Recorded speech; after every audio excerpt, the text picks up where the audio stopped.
ลังจากที่ว่าน่าจะเพิ่นก็มีเป็นการเนาะพี่น้องเนาะเฮ็ดเรือนครัวพี่น้องเลยเนาะแล้วก็ห้องน้ำพี่น้องเลยเนาะตอนนี้เพิ่นก็เทกันเปื้อนเนาะเรียบร้อยแล้วพี่น้องเลยตอนนี้คือสร้างเพิ่นก็คือสิได้หยุดก่อนพี่น้องเลยเนาะทางในบ้านนั่นแหละพี่น้องเลยกับทีมงานทางในบ้านพี่น้องเลยเนาะเพิ่นก็สิได้โจ้ซะก่อนเนาะเพราะว่าเพิ่นมีเวียกพี่น้องเลยเนาะว่ามันอยู่บ้านนี่มันมีงาน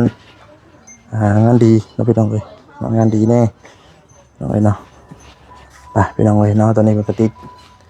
บ่งติดบาทเราไปลองเลยเนาะพร้อมเรียบร้อยแล้วบาทนี้กำลังเนาะเห็นในตอนในคลิปพี่น้องในเบื้องคลิปทั้งน้องแอนหลายๆท่านอยู่พี่น้องเนาะเพิ่นก็ขุดเนาะทางบ่ลาวเนาะขุดท่อห้องน้ำพี่น้องเนาะก็จากว่าขุดซอยเนาะเพิ่นอยู่แต่ว่าเฮาก็ค่าเวียกคือกันพี่น้องเลยเนาะจังไดก็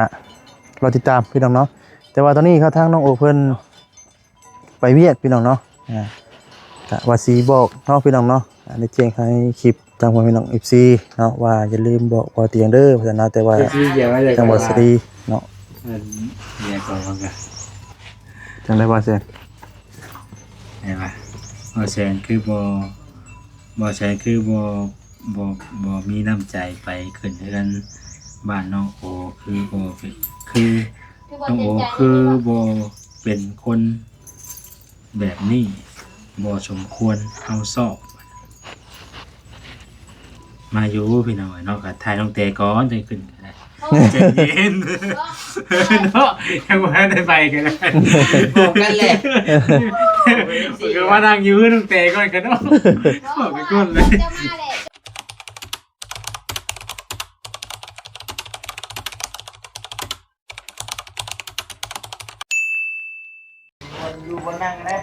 พี่น้องเลยเนาะตัดภาพมามื้อนี้ก็ยังอยู่ที่นำบันซานเนาะดินตอนเนี้ยของทางน้องโอคือเก่าพี่น้องเลยเนาะกับทักทายสบายดีเด้อเนาะสบายดีพ่อแม่พี่น้อง FC เบิดสุขสุขพี่น้องเลยเนาะบ่ว่าสิอยู่ในและก็ต่างประเทศพี่น้องเลยเนาะก็ยินดีต้อนรับเข้าสู่ช่องบ่าวซารีชาแนลอีกแล้วพี่น้องเนาะสวัสดีเด้อน้องกระแตอยู่เทิงพี่น้องเลยเนาะหลังจากที่พาเดิมพลังมื้อนั้นพี่น้องเนาะต่ำแล้วมื้อนั้นก็เป็นประเทศพืชนี่แหละพี่น้องเลยเนาะมาเลยพี่น้องเลยเนาะคือว่าพื้นกระเทหนาเลยพี่น้องเนาะ20 เซนพี่จักพี่น้องเลยเนาะนี่ก็หลังจากที่ว่าน่าจะเพิ่นก็มีเป็นการเนาะพี่น้องเนาะเฮ็ดเรือนครัวพี่น้องเลยเนาะแล้วก็ห้องน้ำพี่น้องเลยเนาะตอนนี้เพิ่นก็เทกันเปื้อนเนาะเรียบร้อยแล้วพี่น้องเลยตอนนี้คือสร้างเพิ่นก็คือสิได้หยุดก่อนพี่น้องเลยเนาะทางในบ้านนั่นแหละพี่น้องเลยกับทีมงานทางในบ้านพี่น้องเลยเนาะเพิ่นก็สิได้โจ้ซะก่อนเนาะเพราะว่าเพิ่นมีเวียกพี่น้องเลยเนาะว่ามันอยู่บ้านนี่มันมีงานงานดีเนาะพี่น้องเลยงานดีแน่น้องเลยเนาะไปพี่น้องเลยเนาะตอนนี้มันก็ติดบ่งติดบาทเนาะพี่น้องเลยเนาะพร้อมเรียบร้อยแล้วบาทนี้พี่น้องเลยเนาะนี่ก็จะเป็นพี่น้องเนาะหรือว่าของน้องโอเพิ่นพี่น้องเนาะก็กว้างประมาณ2 เมตรคูณ2พุ่นน่ะพี่น้องเลยเนาะกว้างเลยเนาะพี่น้องเลยเนาะเพราะว่าเพิ่นก็สิใส่ท่อเนาะพี่น้องเนาะเจาะท่อหรือว่ามองอาบน้ำบ่หรือว่าใดๆพี่น้องเลยเนาะอาจสิเฮ็ดห้องน้ำเลยอาบน้ำกันเลยนะพี่น้องเลยอันนี้ก็เป็นตอนนี้ก็เพิ่นก็ยังนี่เลยแต่บุพี่น้องเนาะยังบุเนาะพี่น้องเลยถือว่าในเรื่องของห้องน้ำพี่น้องเลยเนาะนี่แหละสร้างเพื่อกระจุดก่อนพี่น้องเลยเนาะพังมืออื่นน้องมืออื่นเที่ยวมันจะได้มาเลยอันนี้จะเป็นท่อนี่แหละพี่น้องเลยเนาะโอ้สำเร็จพี่น้องเลยกดไว้เนาะพาพี่น้องเนาะเดี๋ยวทางพาพ่อแม่พี่น้องFCเนาะไปเบิ่งด้านนอกพี่น้องเลยเพราะว่าทางวัดสรีนี่บ่ได้มาเกือบ2 อาทิตย์พี่น้องเลยเนาะเพราะว่าค่าบุกให้บุกหน้าพี่น้องเลยเนาะช่วงนี้แล้วก็บ่มีงบมาแน่พี่น้องเลยเนาะนี่ก็จะเป็นด้านดังพี่น้องเลยเนาะด้านดังเห็นในคลิปพี่น้องในเบื้องคลิปทั้งน้องแอนหลายๆท่านอยู่พี่น้องเนาะเพิ่นก็ขุดเนาะทางบ่ลาวเนาะขุดท่อห้องน้ำพี่น้องเนาะก็จากว่าขุดซอยเนาะเพิ่นอยู่แต่ว่าเฮาก็ค่าเวียกคือกันพี่น้องเลยเนาะจังไดก็รอติดตามพี่น้องเนาะแต่ว่าตอนนี้เขาทางน้องโอเพิ่นไปเวียดพี่น้องเนาะกะว่าสีบอกเนาะพี่น้องเนาะ ได้แจ้งให้คลิปทางพ่อแม่น้อง FC เนาะว่าอย่าลืมบอกบ่เตียงเด้อเพราะฉะนั้นแต่ว่าทางบ่สรีเนาะมาบ่ทันพี่น้องเอ้ยเนาะขอโทษขออภัยนำหลายๆเนาะบ่ได้บอกทางน้องบุญทรัพย์พี่น้องเอ้ยเนาะพี่น้องเอ้ยพี่น้องเนาะก็สิประมาณนี้พี่น้องเอ้ยเนาะในเรื่องห้องน้ำเนาะเฮ็ดของเครื่องครัวของน้องโอพี่น้องเอ้ยเนาะต่อไปประสิทธิ์ในแบบใดเนาะก็รอติดตามกันพี่น้องเอ้ยเนาะในเรื่องเครื่องครัวเนาะอันนี้ก็จะเป็นด้านหลังพี่น้องเอ้ยเนาะนี่แหละเนาะสมบูรณ์แบบพี่น้องเอ้ยเนาะต่อเนาะไปพี่น้องเอ้ยเนาะก็สิคือได้ยินทางน้องเตเพิ่นว่าสิพาไปเอามาเข้าพี่น้องนะเพิ่นจะกินส้มพี่น้องเอ้ยเนาะพุ่นแหละเราติดตามนํกันพี่น้องเอ้ยตัวก็สิแหละน้องพี่น้องเอ้ย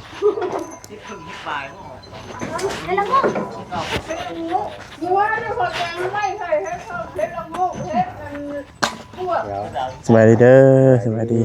เราเพื่อนว่าเพื่อนงามบ่เปอร์เซ็นต์เด้อที่ว่าอยู่แถวนี้มันออกพากันไปหาสิหรอกว่า จะไปเรือนนี่นะเห็นว่าบ่จิ จะหาเฮ็ดบ่ คนมีกับบ่ไหวเขาดอกเนาะแถวนี้เนาะมันได้บ่ละมัน ป่ะเนาะสบายดีเด้อสบายดีป่ะพี่น้องเอ้ยเนาะ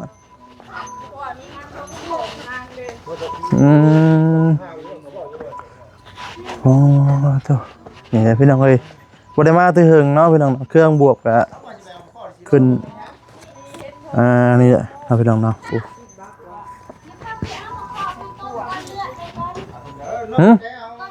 โอเคเฮ็ดกันก็ได้น้องเอ้ย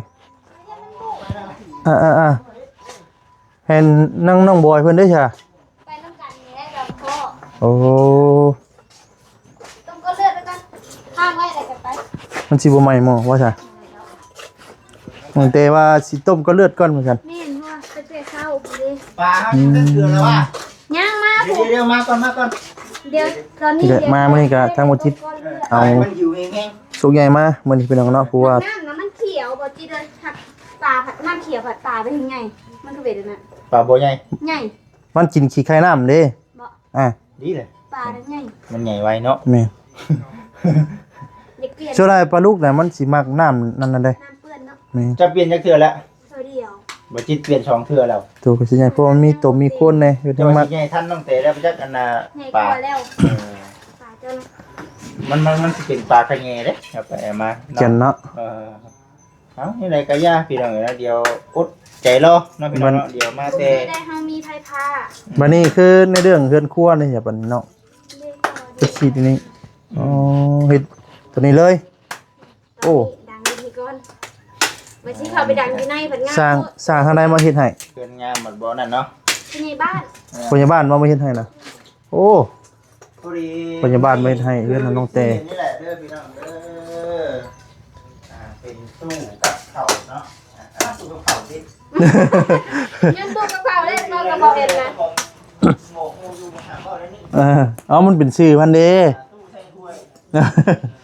สิใส่กับข้าวก็ได้นะ แบบเฮาเห็ดแล้วเฮา เนาะ หรือเฮากินไม่เอาเห็ดหลายเนาะ แมน เอาเข้าไปไว้นั่นกะมันก็เป็นตู้กับเขาเลย แมนแล้ว มื้อเช้านี่ลูกหนึ่งเท่า ตื่นจากโมงมื้อเช้านี่ซอยเวียก4 โมงเช้า เนี่ยในบ้านมานั่งบ่ได้เคยนอนตื่นฉันนั่งเถื่อเด้ อ๋อแต่เก่า7 โมงเช้า8 โมงเช้า9 นาฬิกาพุ่นได้เนาะ ว่าเรื่องจริงได้นี่ แล้วจริงๆแล้วบ่ นอนตื่นสวยดีเนาะ คือว่าแล้วตื่นเฉพาะมีเวียกเนาะตื่นเช้าหลายกะ นี่แหละเป็นจังไงคือว่าช่วงนี้เนี่ยกำลังฟักฟื้นเนาะ มื้อนี้กำลังมี คือ เสียงหัวเบาเสียงเนาะ ถือว่าคิดฮอดคิดถึงหลายเติบเนาะ โอ้ยเมื่อวานเราโทรหาเจ้าเขาญาติเจ้าบ่มาอยู่จะรอว่าฟังเบิ่งมัน ฮอดกะบ่กล้ารับปากบ่ได้พี่น้องว่าเฮากะค่าดำให้ดำหน้าอยู่นะยันมันบ่ทงบ่ทันบางเทื่อก็สิได้มาน้ำดังหั่นนะยันมาบ่ทงบ่ทันก็สิได้มากะค คือน้ำล้างพี่น้องเอ้ยเนาะ ให้กลัวซุ่มอ้ายบ่มาเด้ มาซาดีกูบ่มาเนาะ เดี๋ยวพี่น้องเอ้ยมาขึ้น นี่ก็จำจี้อ้ายอยู่อ่ะโทรบอกเลยบ่เบาเสียงเบาสลีว่ะ อืม บอกแล้วพุ่นนะบ่จิตเด้ซะโทรนี่บ่ได้ให้เจ้าบอกหั่นเด้ อืม นั่นบ่เรื่องหยังก็ เรื่องขึ้นเทือนนี่แห ขึ้น ละ เพื่อนน้องแต่โทรบอกกันนะ บ่ตาว่ะมือใหม่บ่ตา น้องเพราะนั้นน้องโอเพิ่นโทรบอกอยู่พี่น้องเอ้ยเนาะตัวนี้ก็ได้บอกอยู่เนาะ อยากได้บ่จิตเกินแต่แห้งแท้ จับ คุยกับน้องคนถะเบิ่ง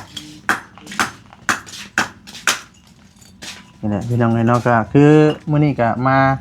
คือได้ยินข่าวว่าเจ้าสิเมื่อบ้านบ่ บ่มีเงินจ่ายค่ารถ อ๋อคือเมื่อนี่ ก็เมื่อผู้เดียวเด้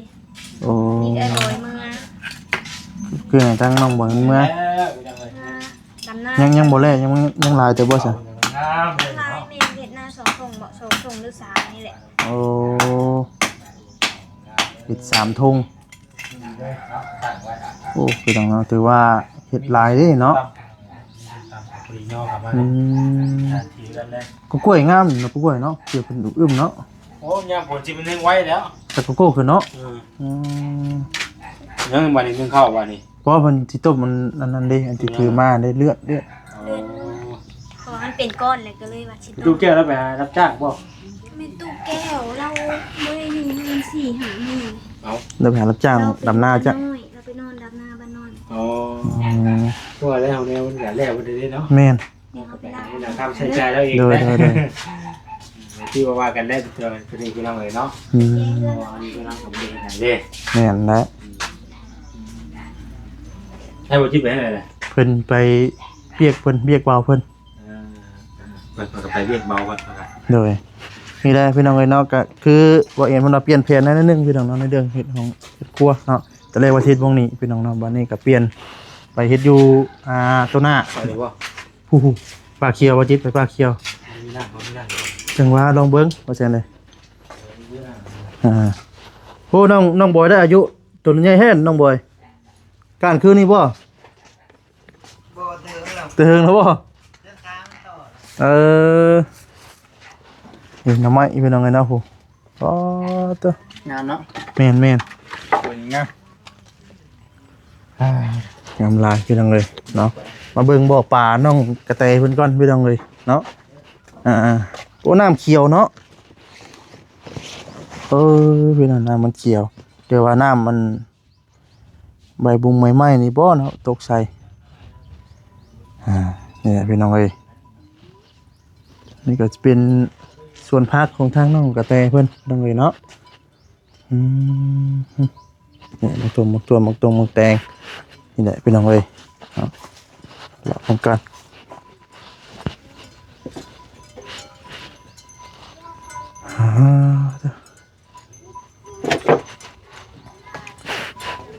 พี่น้องเลยเนาะ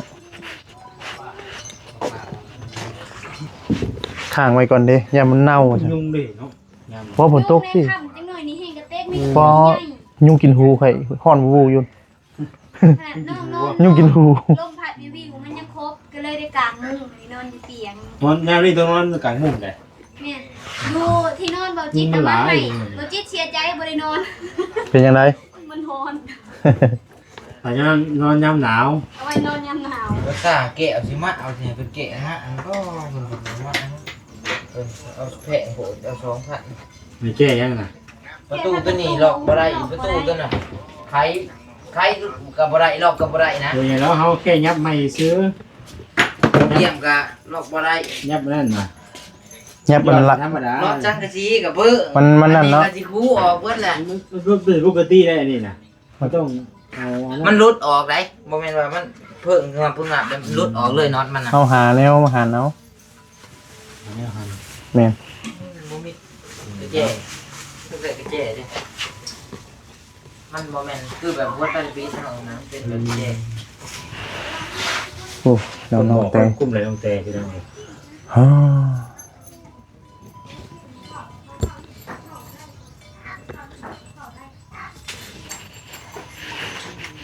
เฮ็ดชม หึ เราบ่เคยต้มก้อนเลือดจักเทื่อ จังว่าเด้อเฮาก็ บ่มาจิบ บ่จิตเคยกิน ใส่ส้มอยู่บ่ต้มก้อนเลือด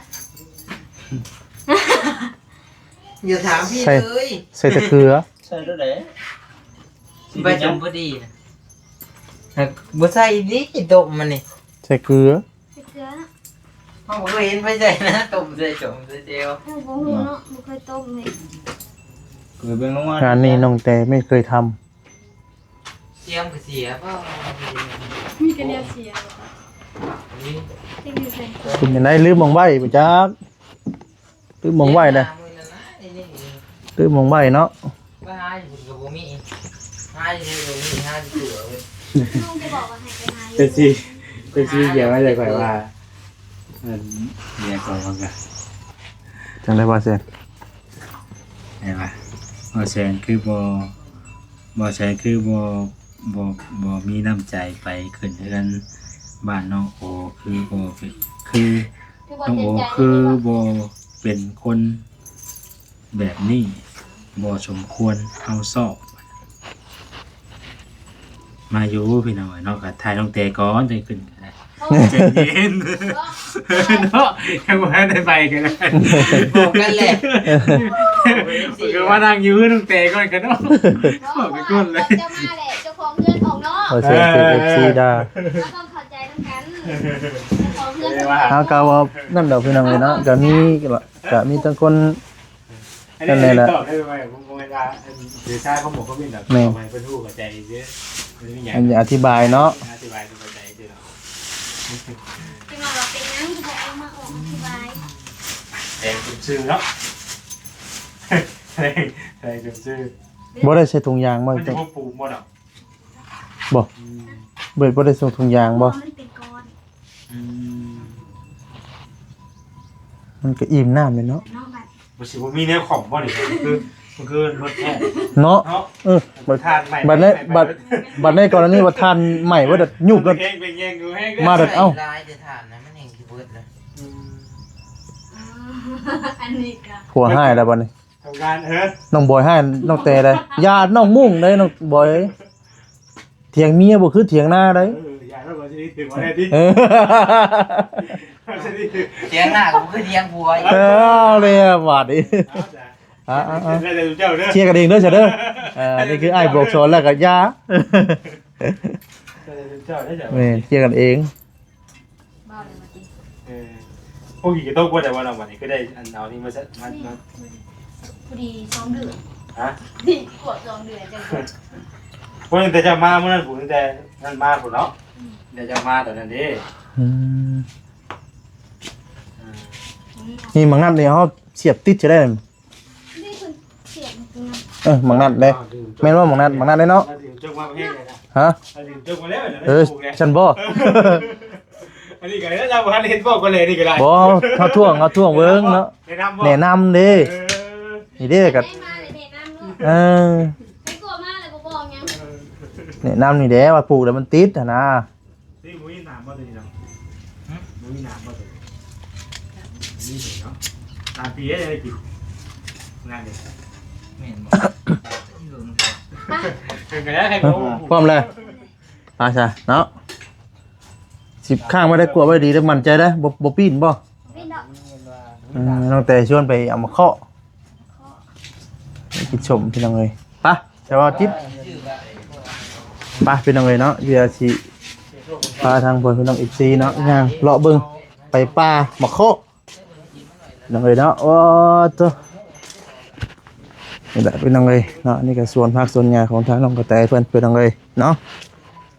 เอาพี่น้องเนาะเวลามันก็ยืดยาวพอสมควรแล้วพี่น้องเลยเนาะก็สิได้ขอจบคลิปซะก่อนพี่น้องเลยเนาะผิดพลาดจังไดก็ขอโทษขออภัยด้วยพี่น้องเด้อเนาะคำว่าคำจาในทางบอสดีเนาะบ่บ่มนันหูเนาะขอโทษขออภัยนํพี่น้องเลยเนาะไก่แต่ว่าน้องบอย ขอไม่ยิกรถเจ้านะไว้ไหน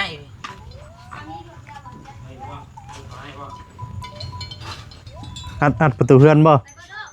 ไป ยังงัวเขาเลย เอาอันตั้งไปเนี่ยไปสิถอดคำว่าอีกนิดนึงก่อนคือว่า ไว้ไหน ที่รถโซเซนไปเอามาเคาะ ไกลเติบแล้วว่ะ ไงดีว่าจ้ะ บ่แล้ว ไปได้ยังบ่ล่ะ บ่นั่งบ่ไปมันหยังนี่ ใกล้ๆกะย่างไปนี่แหล้ว ก็แบบประมาณกัน แยกเนาะ พาวาสดีไปเกินยุ่งเนี่ย เลือดไหลบ่ เมน ไปบริจาค ต้มคือได้เนี่ย ไปบริจาคเลือดฮะ ต้มเนี่ย อย่าว่าชั้นกว่าอ้าวพี่น้องเอ้ยคือเอาไปน้ำบ่น่ะ เอาหน้าของมันลำบากเนาะ บ่ไปบ่ได้พอมันนอนตะนางได้เด้ แม่นบ่โอ้เพิ่นกับบ่ค้าขี้ผู้น้อยเพิ่นเนาะ บ่สงสัยแบบสิรอดตะนางได้เฮ็ดอันนี้ได้บ่สิได้ พ่อไปพี่น้องเอ้ย ไปพี่น้องเอ้ยเนาะถือว่าโอ้ยสิคุเลยเนาะอุ้ยเบิดใหญ่ซำนี้บาดนี้นะ ลายก็ซ้ำนี้ เนาะไปปรุงไปป้าสิติ ไปโผล่ไอ้ลีเห็ดทุก โอ้ถือว่าห่วย ม่วน คนดวงดีไป หาขี่ก็พอเฮ็ด แม่นั่นแหละเนาะ หาเฮ็ดพอขี่ ยังไม่ได้คน อ่ะอย่างนี้เนาะนำลาไปก่อนเนาะสบายดีเด้อพี่น้องเด้อเนาะสบายดีพี่น้องเด้อ ขอ